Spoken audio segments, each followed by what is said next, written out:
Hey there, folks. I'm excited this week to have Ioanna here, who is part of the Google for Startups program from Dextego. Ioanna, good to see you again. How's it Yeah, going? great. How are you? Excellent, excellent.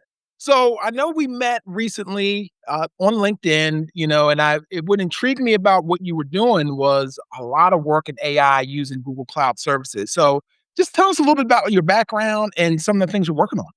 Absolutely. So, my background is in talent development and sales enablement. I worked prior to Dextego in another AI sales company, and I was basically doing all the role play, the hiring, the training in person. And, long story short, I realized there's a better way to do it. I was actually in between studying soft skills development and coachability for my PhD or pursuing Dextego. And now, of course, Dextego won. And 2+ years right now, we have developed an AI sales coaching platform for Right? complex sales. So, Okay. helping sellers speak their buyer's language, prepare for upcoming calls before they happen through role play, through potential objection handling preparation, and giving them insights on what they did great, how they can develop in areas of weakness, and really become their best selves so they can build that trust with the buyer, shorten that sales cycle, and bring back a good name to sales because I Right. feel like historically they haven't had the best, name out Stay there. away, stay away, right? Yeah. Stay away.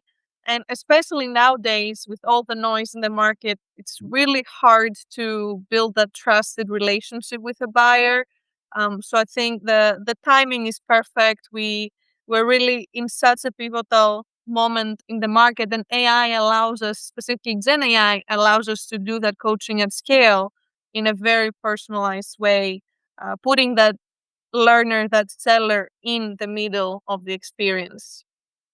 No, that's really awesome, and, it just sticks out to me, to be honest, about your background, but how did it lead you to working with AI? How did it lead you to, wanting to start Dextego? But, like, what pushed you to that? Yeah, so the idea initially was more soft skills development for young managers that didn't have access to executive coaching.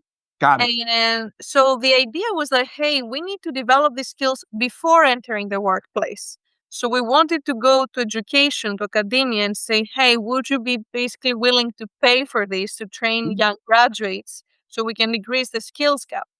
Got it. In short, academia has a long way to go, and early days of AI, they were very afraid. People were against it, and they also didn't have the budget. So when we saw that, hey, we need to do this within the workplace, and we started basically developing a platform, we realized that sales is complex. Sales looks different based on your go to market, based on your playbook, your best practices. And it was very important that we develop a platform that fits end to end with the existing tech stack of the client. Got it. So, understanding firstly what data we needed to plug in, developing a model with sales experts based on the proprietary data, understanding what coaching to give based on the performance of the user of nonverbal and verbal cues, meaning now using computer vision. Like there's so many elements that go into building a successful coaching platform. But AI was the cherry on top because it allows for true like dynamic coaching based on its users' day-to-day activities, based on their own strengths and areas of weakness. It's not a one size fits all. It's not, just an online course you took 10 years ago and you Yep. thought that, okay, I did training and I'm going to become a great seller. I truly think AI allows us to build a new way of how people learn, Yep. creates a new interface, and Yes. it it really hits, all the points of gamification while learning on the day to day, while being able to compare myself with the others on my team, see their progress, and up level and upskill myself in Mhm. minutes, in Nice. a fraction of the cost, right? Cool. Companies before used to hire a consultant for like 100K plus. without the ability to consume all this data, without the ability to personalize the Mhm. coaching for each of the sellers' needs. And it was a waste of money. Mhm. And now with one AI coach, you have access to hundreds of experts behind the scenes, and you pay like less than $200 a year per person. It's a game changer. So AI was the only, I think, solution we saw to fix this Mhm. problem. No, I like how you explained that, and you brought up a lot of different scenarios as far as like challenges in the executive coaching area. Just from getting the staff and talent to train folks, and then turning it into an AI solution. But it has me curious, like, what was that pivotal moment? Was it an issue that you experienced working in sales? Was it what you were hearing from the community? Like, what pushed you to drive into this solution? It was the fact that I was in sales enablement myself and I helped other sellers and saw that, hey, I can come up with all the potential like things a buyer might say. And you like getting to know me and doing this day-to-day role play can lead to a point where you know how I react. And Yep. so you kind of fake your way into Mhm. learning. But Right. then when you get out of that context and you meet somebody else, whatever you said to me might fall flat. So we have to cater to the needs of each specific buyer, which can Got it. be very different than someone else. And now today, there's so many buyers involved in a process, in a buying process, that you can't afford to say the same message to all. Like when you talk to the CFO, you have to talk about the numbers. When you talk to the end user, you have to talk about the benefit to them, the RevOps about integrations, right? So how can we make sure that a rep is equipped with the right information and can tailor that messaging without having the sales leader on top of them every single time they have a call? Right. And how can we reduce that feedback loop so that based on what happened in the previous call, they can improve and prepare for the next one? Especially because it's so hard to get in front of clients that when you do have that chance, you can't mess it up. Yep. You want to make sure you ask the right qualification questions. You want to make sure everybody's aligned. There's no questions left. You know next steps, and all of that, like end to end, throughout the sales cycle, can be a huge help if you have an AI coach next to you, asking questions, failing and learning in a safe space, and proving to your boss that hey, I'm working, I'm developing my skills. Now it's measurable. It's not just me saying I'm great at it, it's data showing. No more micromanagement. Exactly, exactly. Mhm. And it makes the sales leader look good too, because at the end of the day, they can see that everything they created, those playbooks are abided by, that there's Yep. improvement in performance reviews. You can go back to all those, all this data and the role plays and the practice they did and understand the gaps and say, okay, now this is what I need to focus on for next quarter. Yep. This is the type of seller I need to hire. This is how long it'll take them to ramp up. Because from the data, we can start creating some analysis. Mhm. And all of that wouldn't be possible if you hired a human to go after everybody and try to collect all this information. No, that's very well said. And honestly, when you mention things like DevOps and things from a technical perspective, they really poke out to me with just with my background. I'm really curious to know, like, from an AI perspective, like, what part from the technical stack are you most passionate about? Is it, you know, from a Google Cloud perspective? Can you talk a little bit about that? Yeah, so we use a lot of Google things when it comes to our emotion engine. So the way we analyze the nonverbal cues.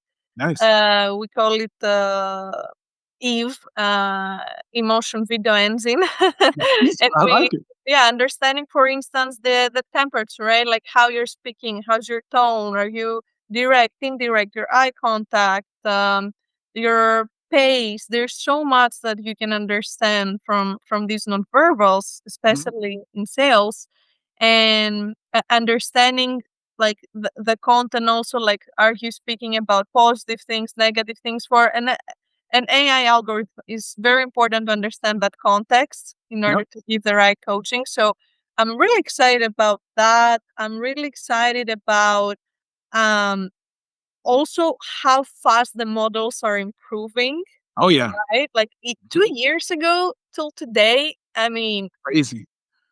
wow. Just Yeah. imagine 2 years from now. Right. Uh, it's incredible. I'm very excited about the translations, the ability to add languages and make this, internationally like usable tool. Nice. Yeah, I think these are some things that stand out. The voice to text too, because nobody wants to text anymore when they're walking around from meeting Nope. to meeting. They're just talking to their AI coach.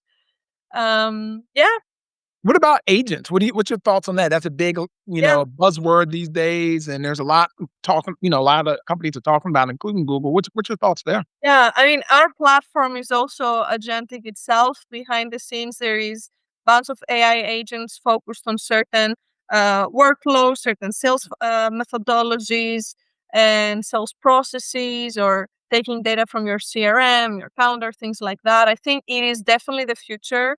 The other day, actually, I went to an AI agent summit in New York. And there was a guy, a partner at Insight Partners, a venture Mhm. capital here in New York, and they Nice. said if you don't have agentic models right now on your platform, like basically don't count pizzas, like that's the only place we invest in right now. Wow. Yeah, that was a big statement, but it's true because it's all about efficiency. Like Mhm. if you're not built with that in mind and that understanding, it's like a risk for them because you'll have to do it eventually down the road. And what if you've developed your platform to a point you can't adjust it? It's a risk.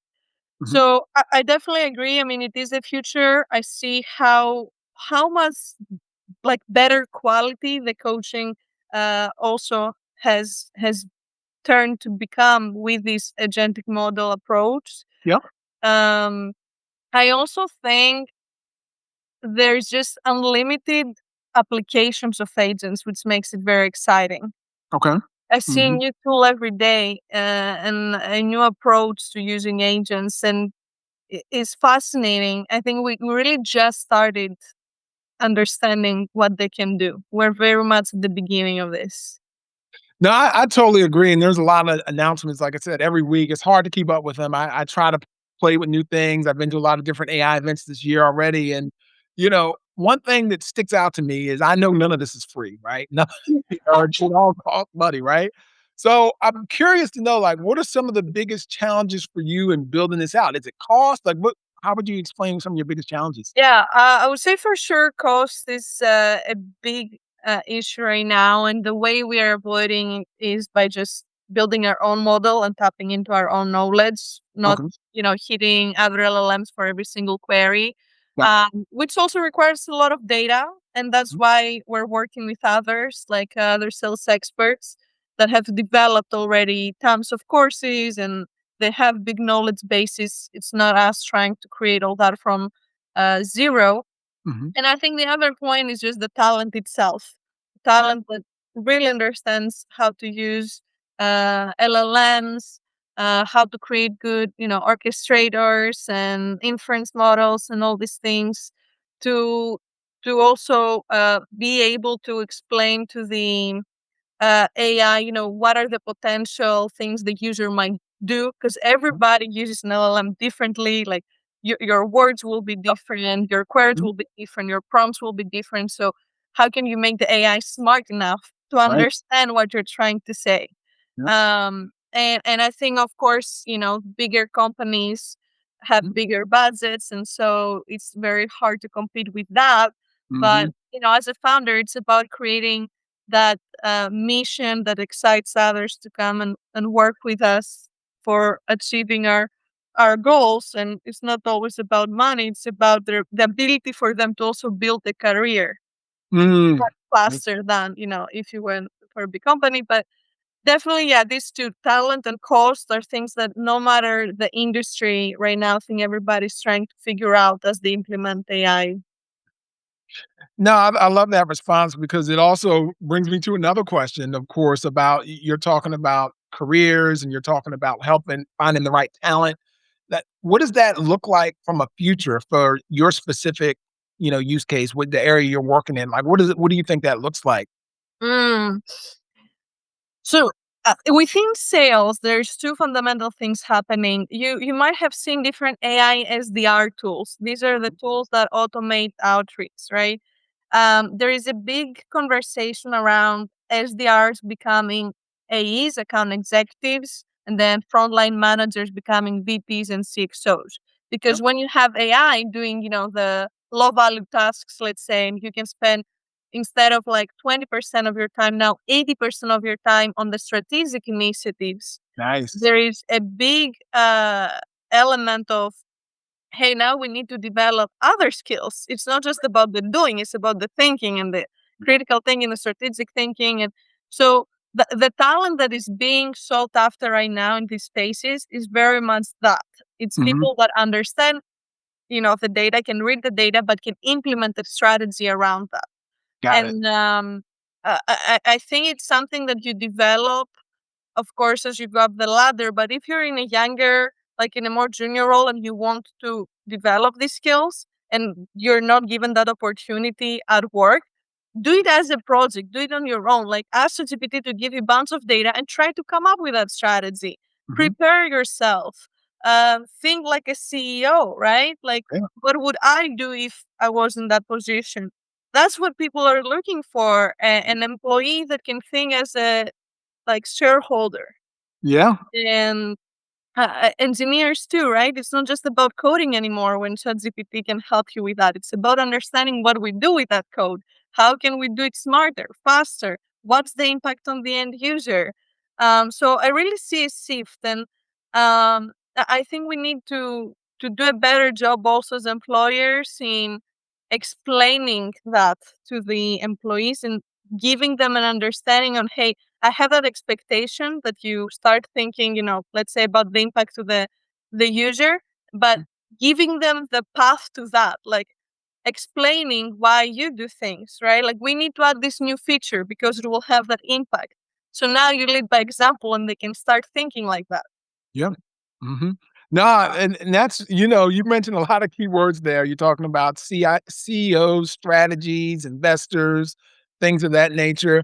But what pops out to me, of course, is going to be ethics, right? So, from an Of ethical course. standpoint, what do you think about AI ethics and how you're working that into your product?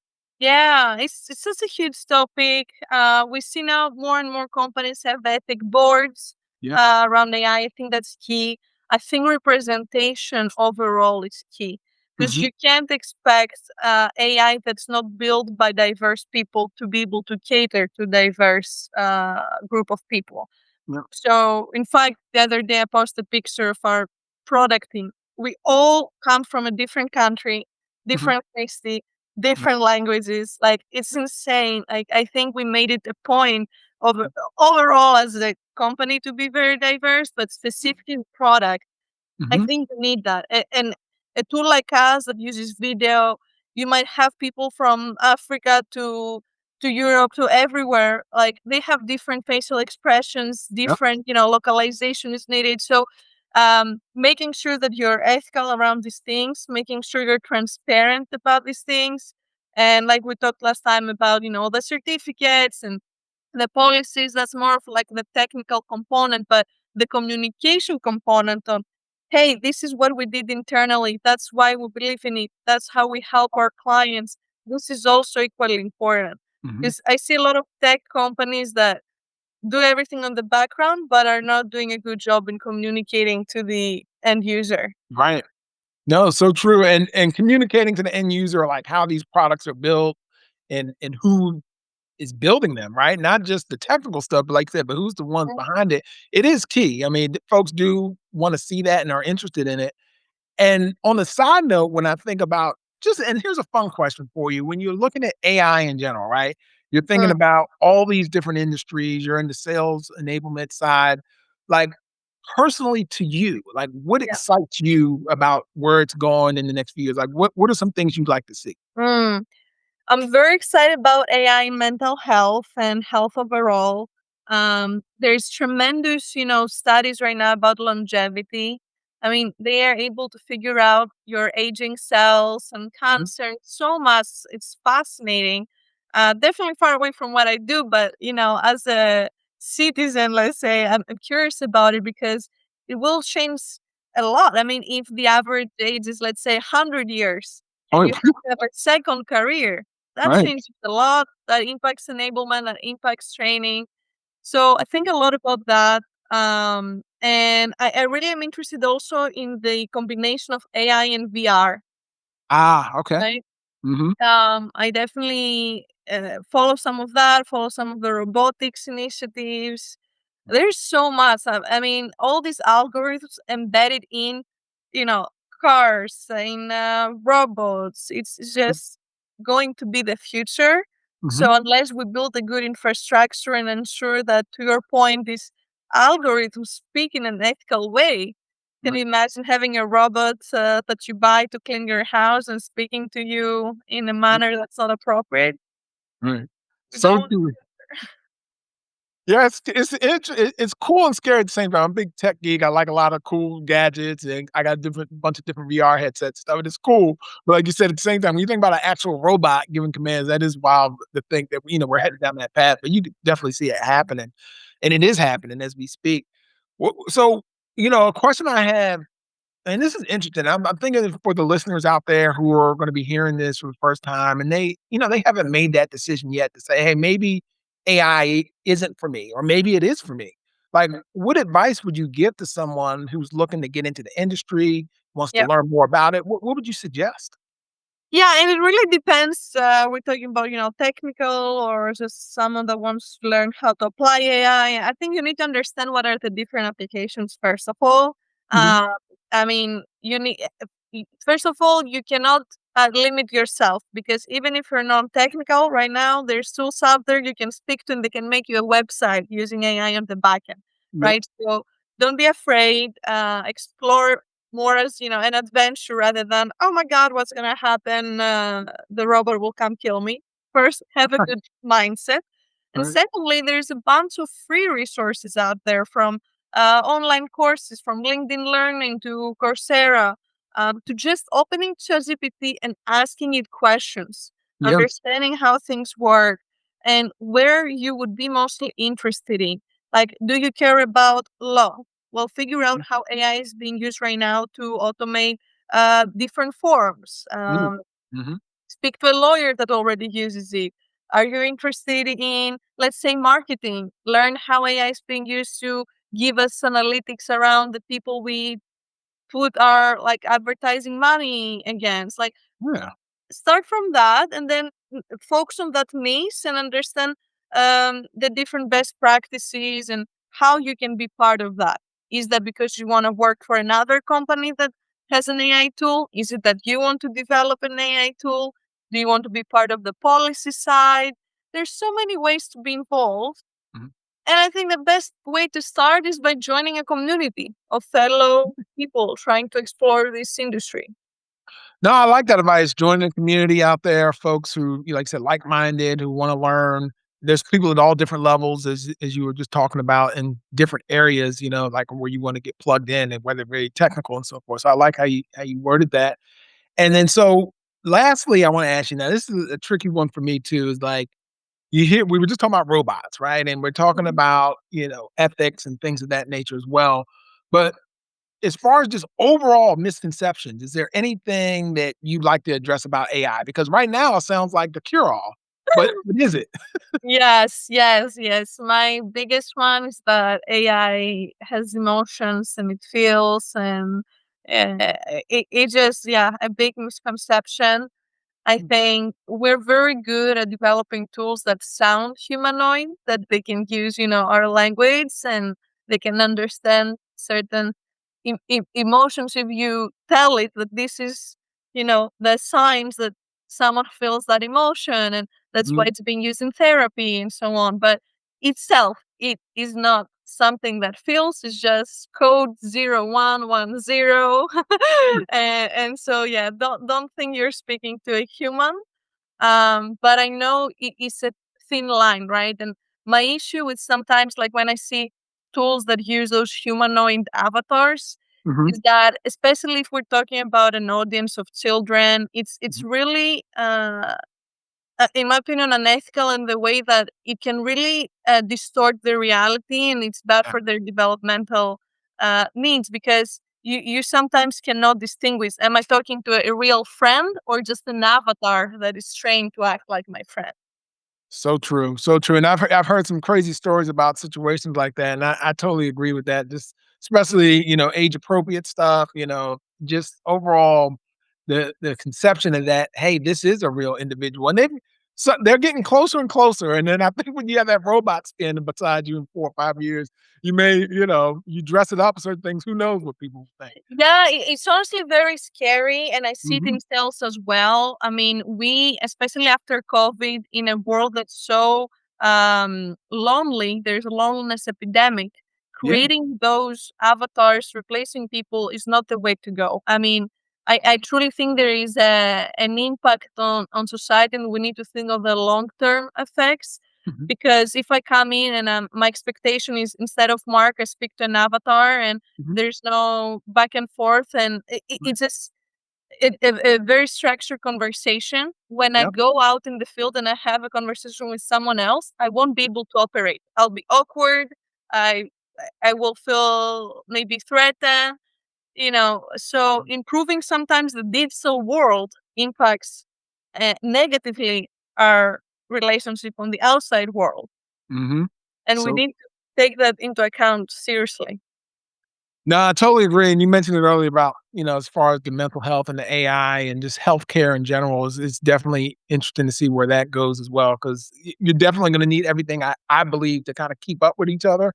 You have a big advancement in this, industry, but then if it's not as big over here, it will make things off balance. So, well, Yeah. Ioanna, this has been a great conversation. One last thing for our listeners. Can you just give us a elevator pitch for Dextego? Yes, Dextego is an AI sales coaching platform for complex sales, helping you increase win rates and prepare you for any upcoming call to speak your buyer's language. Awesome. Thanks again, Ioanna. We'll see you in the future. Thank Take you care. so much, Mark. Take care. Thanks for watching this week's show. I hope you're subscribed. If not, be sure to hit that button. And also, be sure to follow me on social media like LinkedIn. I'm on LinkedIn Learning if you want to learn some cloud. And also, be sure to check out any previous episode you may have missed. See you in the next one.